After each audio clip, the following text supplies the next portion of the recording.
You and him have something in common in terms of a similar rival, and that's Gennady Golovkin. Both you guys had a fight with him. He's recently made some comments that kind of stirred the pot and made people scratch their heads one way or the other. He feels that maybe there's some tampering going on with the gloves or the wraps. You fought Gennady. How likely is that? And I'm just trying to get a general consensus of what do you make of these comments that he said. I mean, they could be very true. If a glove looks smaller, it looks smaller. That's facts. It's not your eyes aren't playing tricks on you. And if your gloves look smaller every single fight, you got to say to yourself, well, man, maybe it is. Travis got it here, and I'm back with some more boxing. Uilli Monroe Jr. did an interview with Fight Hub TV today, and he was asked about Triple G's gloves because of the comments that Gabriel Rosado made. Gabriel Rosado said that Triple G had custom-made gloves and Grant was custom-making gloves for his guy. And he even went on to say that when he was hit by Triple G in the first round, all he felt was solid rap. He also said that when Triple G hit him, it felt like a little bat hitting the top of his head, which is extremely strange. I've never heard a fighter describe a punch in that manner. And, I think it should be investigated. But Uilli Monroe Jr. was asked about Gabriel Rosado's comments. The reporter had asked him, he said, Gabriel Rosado made some comments about the possibility of Triple G's gloves or wraps being tampered with. What do you think about the comments Gabriel Rosado made? Uilli Monroe Jr.'s response was, they could be very true. If a glove looks smaller, it looks smaller. That's a fact. Your eyes aren't playing tricks on you. And if the gloves look smaller every single fight, you got to think to yourself, maybe it is. Maybe it is. Y'all know damn well Triple G is wearing those little bitty gloves, man. I read the comments on that page too, on that video. Y'all know what time it is, man. Y'all see the shit. Like, I made those videos, man, and I put pictures and interviews and everything. Y'all see it with y'all own two eyes and y'all deny it. He even said it. Your eyes aren't playing tricks on you. No, they see it. Triple G is wearing smaller gloves than his opponents, man.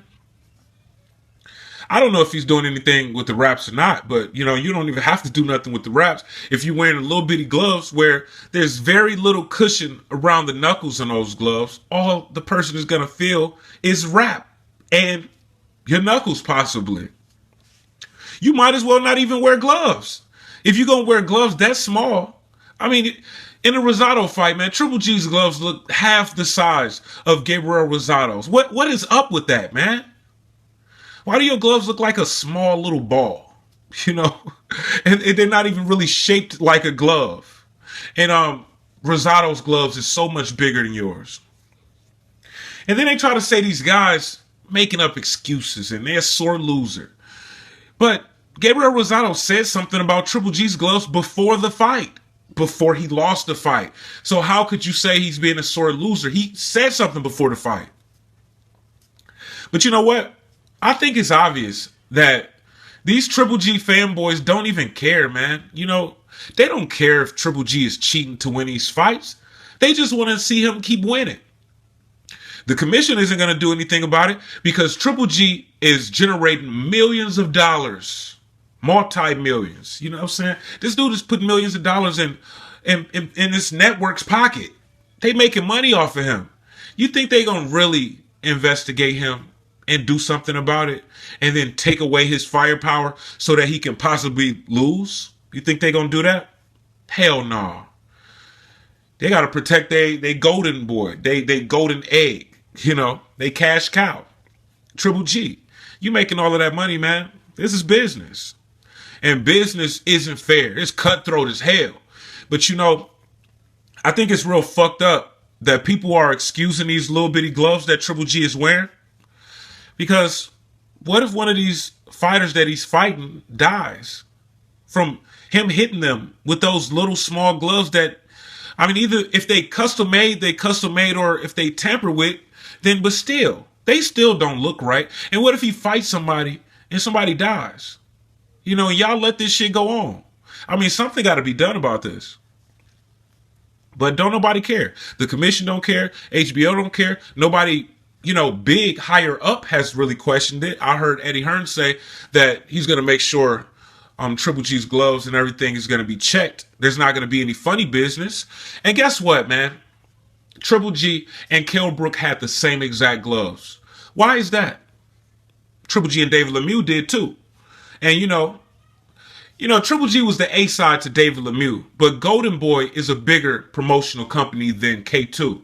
It was a 60-40 fight between two champions. So it was a fair fight. They made sure of it. And the Triple G versus Kell Brook fight, another promoter completely carried the whole promotion. And Kell Brook was wearing the same exact gloves as Triple G. Those little bitty gloves. I guess, if y'all both wearing small gloves, then it's a fair fight. Why was Kell Brook wearing the same gloves as Triple G? Why? None of these other fighters who are like, Triple G is A-side because he's a bigger star. But still, these other fighters aren't wearing the same gloves as Triple G. Maybe Kell Brook took a look at Triple G's gloves and was like, fuck that. Fuck no. We ain't about to fight with you having those little bitty gloves. Well, Triple G was like, hey, you can wear the same gloves. Yeah, man, we can both wear these little bitty ass gloves, which I guess is fair. If we both go to war and we both got a machine gun, I guess you can say it was a fair firefight. But is it? If the gloves are supposed to look differently, and you got them altered where you already the bigger fighter, you a middleweight fighting a welterweight. So yeah, you would. Y'all might as well just fight bare knuckles. Fuck it. You know what I'm saying? You already got these little ass gloves, and then you want to try to get the cushion away from the knuckles. You probably, punching your gloves together, punching walls, might be doing push-ups. Same shit Kovalev doing right now. And I know for a fact that Kovalev was asked by the commission not to do that. He was asked not to punch any walls or do any. Well, I think they let him do some push-ups with his gloves. He really wanted to get the cushion away from those knuckles so he can hit Bernard Hopkins with that wrap. He was asked by the commission not to do it. He did it anyways. I know it for a fact. Back to Triple G. Y'all fighting with these little bitty ass gloves, man. You know what I'm saying? You might as well just fight on the street. Yeah, you want a street fight, right? Y'all might as well just take the gloves off, man. This ain't even boxing. You wearing these little ass gloves, man. Where a little kid, they sell these gloves to little kids. I'm looking at Triple G's fight with Dominic Wade, or even this Kell Brook fight. They both wore the same gloves, but I'm just saying, for the Triple G and Dominic Wade fight, the last time he had a clear advantage with those gloves. Terrence Crawford and Victor Postol both had bigger gloves than Triple G had in the Dominic Wade fight. That ain't the only fight where Triple G used those little bitty gloves. That's just the last one. He wasn't allowed to have an advantage over whoever he was fighting. I think his days is numbered. The WBA done ordered the fight with Danny Jacobs. You don't think Danny Jacobs hear what's going on with Triple G and his fucking gloves? He know what's going on. And he definitely saw that blueprint that was laid out by Kell Brook. What I was explaining this to somebody earlier today. Now, before, Triple G was avoided, right? They were saying don't nobody want to fight him. And, none of the top fighters want to fight him. And he was looking like Mr. Impossible. I guess there's a hell of a reason why he was looking like Mr. Impossible. Y'all know why. Y'all gonna deny it. Y'all can deny it all y'all want. You see that shit with your own two eyes, whether you try to deny it or not. It's right there in your face, and you deny it. But Triple G was looking like he couldn't be stopped. Like, this guy, man, he's so amazing, man. His fucking power is just, he's powerful as hell. We don't know how he's so strong, but man, he can hit hard. Those bantamweight gloves. But you took a welterweight fighter, you gave him your bantamweight gloves, and he beat the shit out of you. You know what I'm saying? Now, motherfuckers is lined up to fight you. That's how you know he's got exposed. These fighters were supposed to be scared of you before. Now they can't wait to fight you. I seen Daniel Jacobs and Billy Joe Saunders arguing on Twitter on who should get the fight. Back and forth. It was hilarious. Kell Brook laid out the blueprint. And, before there was no blueprint, you see, it'd be kind of hard to build a house from scratch without a blueprint. But if you got that blueprint, all you got to do is just follow instructions. Now, Kell Brook came up short, but he laid out the blueprint. Kell Brook is 5'9", man. Triple G is 5'10" and a half, maybe like closer to 5'11". Danny Jacobs is like 6'1", longer reach, stronger than Kell Brook. You know, I don't know who's faster, but Danny Jacobs is pretty fast. You know, he had a shaky chin, but he just might fuck you up. You know how many times Danny Jacobs is gonna watch that fight with Kell Brook? He's gonna be ready, man. And you know, Triple G's days are numbered. You know what I'm saying? But within the next year, he's going to lose. No doubt about it. He might lose to Danny Jacobs. Either Danny Jacobs going to knock him out or he going to knock out Danny Jacobs. But it's going to be a really close fight.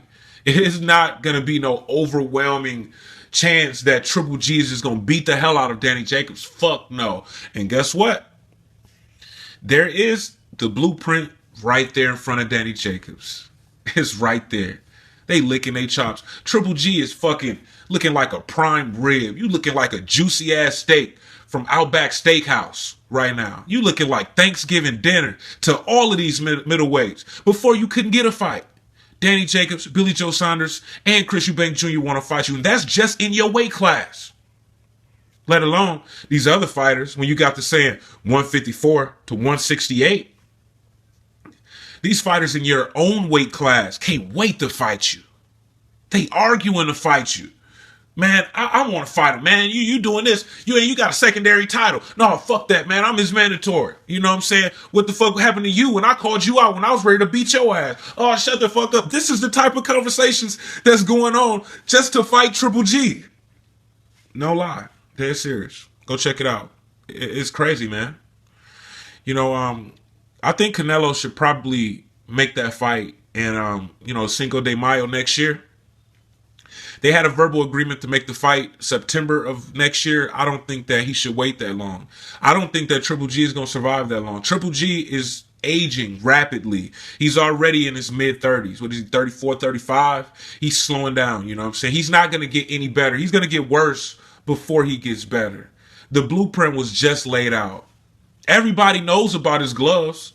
So you can try to pull that bullshit. The best that you can do with your little fuckboy ass gloves is give the other opponent the same gloves.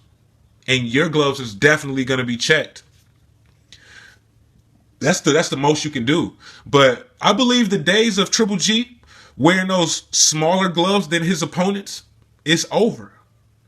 And his days is numbered, man. You gonna lose. Either you gonna lose to Danny Jacobs. I think he's gonna avoid the hell out of Chris Eubank Jr.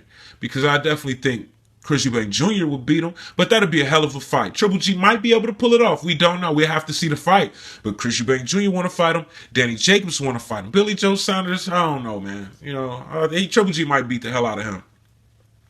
But you never know, man. Kell Brook laid out the blueprint. You know, Billy Joe Saunders is a fucking middleweight.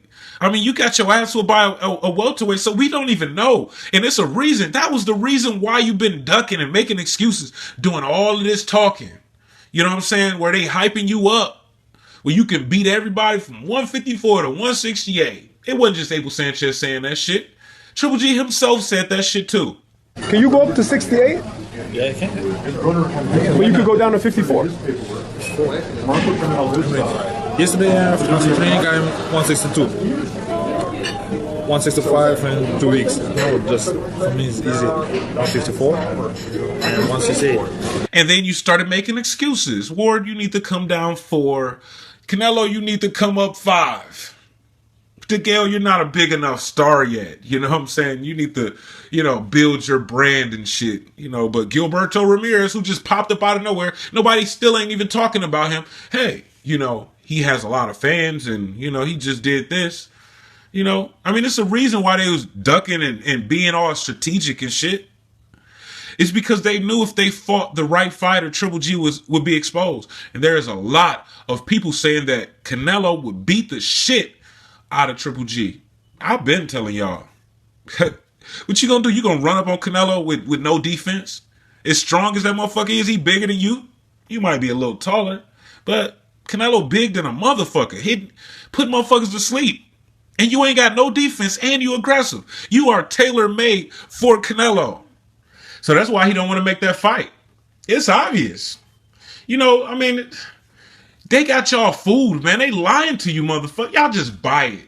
Y'all might know. Most Triple G fans know he's full of shit, and they defend him anyways. You see these little bitty ass gloves. You see they're visibly smaller than his opponents. You lie about it. You know. You just don't care. I mean, it's to the point, y'all don't even care if these fighters get seriously injured, man. Motherfucker might end up in a coma. Y'all don't give a fuck. As long as Triple G is beating up these niggers, huh? That's how y'all talk? I saw those comments. All racist bullshit. What the fuck does that got to do with anything? We talking about the possibility of his gloves being smaller than these guys. Y'all saying, oh yeah, it's a white guy. And, you know, a white guy can't hit hard. And, you know, he's got to be something. He's got to be cheap. You see the gloves are visibly smaller. And then Triple G just TKO'd Kell Brook in the 5th round, okay? He won the fight. He broke a bone in Kell Brook's face. And y'all can't even accept that. Y'all still saying that he was winning a fight when clearly he was losing. There wasn't one scorecard that had Triple G ahead. They had it 2-2 on 2 of the judges' scorecards and 1 up, 3-1 for Kell Brook on 1 of them. That's what I thought. That's what I saw. But, you want to score 2-2, then that's fair. But Triple G wasn't up on any of those scorecards. But these Triple G fanboys, they still try to lie about it. I don't get it. I mean, what's the point? He won. He knocked him out. The corner stopped the fight. It's over. Your guy won. They can't accept it. Triple G and his team are proven liars, and Triple G has made his fans liars. You know what I'm saying? It's ridiculous. And these racists, man, that's supporting Triple G, they make it impossible for a black person to support Triple G. I mean, all of us are fans of knockouts. I was a big supporter of Triple G until he started contradicting himself. I even tried to excuse the Andre Ward duck just because he offered 50-50. But it was at 150 at 64. But, 50-50, Andre Ward was inactive. I tried to excuse it. You know what I'm saying? And then he started trying to make the Cotto Canelo winner come up when he's saying 154 to 168. But the people that supporting Triple G make it impossible for a black boxing fan to support Triple G, regardless, man. No matter what. Even if they was honest people, which they're not. Even if they wasn't ducking multiple fighters, which they are, they still make it impossible, man. You see, like, the racist people that's supporting Donald Trump. Now, what the fuck do you look like supporting Donald Trump? Even if you agree with his values or whatever he's saying. It's the same thing with Triple G, man. So I don't know if they're going to do anything about his gloves. I was thinking about really looking into Triple G and post-fight behavior of all of his fights, interviews, talk to some fighters. But, they ain't going to do nothing about this shit. They ain't going to do nothing. They going to protect Triple G. They going to protect them big time. It don't matter if everybody in the fucking world know that this guy is cheating. They are still gonna protect him. I'm Travis Gotti. Thank you for tuning in to Travis Gotti Boxing. Subscribe. I gotta quit fucking with you. I gotta quit fucking with